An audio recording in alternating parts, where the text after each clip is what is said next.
नए साल की पूर्व संध्या पर यूक्रेन के राष्ट्रपति व्लादिमीर जेलेंस्की ने देश के नाम एक भावनात्मक और दृढ़ संदेश दिया, जिसने न सिर्फ यूक्रेन बल्कि पूरी दुनिया का ध्यान खींचा है। अपने संबोधन में जेलेंस्की ने रूस के साथ जारी युद्ध को समाप्त करने की इच्छा जताई, लेकिन साथ ही ये भी साफ कर दिया कि यूक्रेन किसी भी सूरत में कमजोर या मजबूरी वाली शांति को स्वीकार नहीं करेगा। उन्होंने दो टूक कहा कि ऐसा कोई समझौता मंजूर नहीं होगा जिसकी कीमत यूक्रेन के भविष्य, उसकी स्वतंत्रता या संप्रभुता को चुकानी पड़े। जेलेंस्की का यह बयान ऐसे समय में आया है जब इससे पहले रूसी राष्ट्रपति व्लादिमीर पुतिन अपने नए साल के संदेश में दावा कर चुके हैं कि यूक्रेन के साथ चल रहे युद्ध में अंततः रूस की जीत होगी।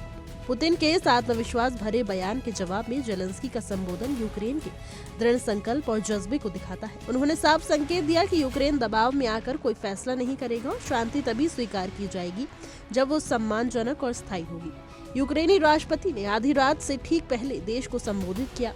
ये वो समय था जब पूरा देश नए साल के स्वागत की तैयारी कर रहा था, लेकिन युद्ध की छाया अब भी हर यूक्रेनी के जीवन पर बनी हुई है। अपने भाषण में जेलेंस्की ने आम नागरिकों की थकान और पीड़ा को खुले तौर पर स्वीकार किया।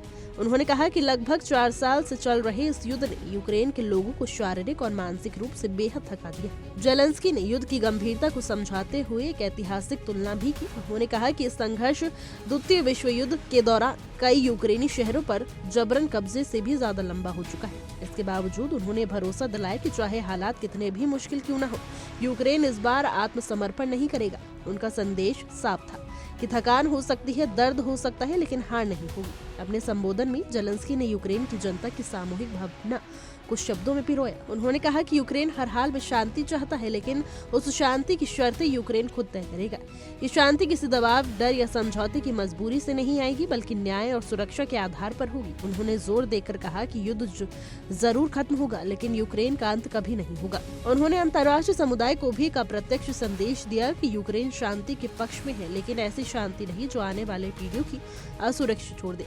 जेलेंस्की ने चेतावनी भरे लहजे में कहा कि कोई भी समझौता अगर देश के भविष्य को कमजोर करता है तो उसे स्वीकार नहीं किया जाएगा, चाहे उसके लिए कितनी ही बड़ी कीमत क्यों न चुकानी पड़े। अपने संबोधन के अंत में जेलेंस्की ने उम्मीद और आत्मविश्वास के साथ नए साल का स्वागत किया।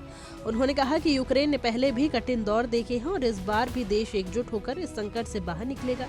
उनका संदेश साफ और मजबूत था। यूक्रेन शांति चाहता है, युद्ध खत्म होगा, लेकिन यूक्रेन की पहचान, स्वतंत्रता और आत्मसम्मान कभी खत्म नहीं होगा। फिलहाल के लिए हमारी रिपोर्ट में बस इतना ही। देश और दुनिया की तमाम खबरों के लिए देखते रहिए इंडिया डेली का डिजिटल प्लेटफॉर्म।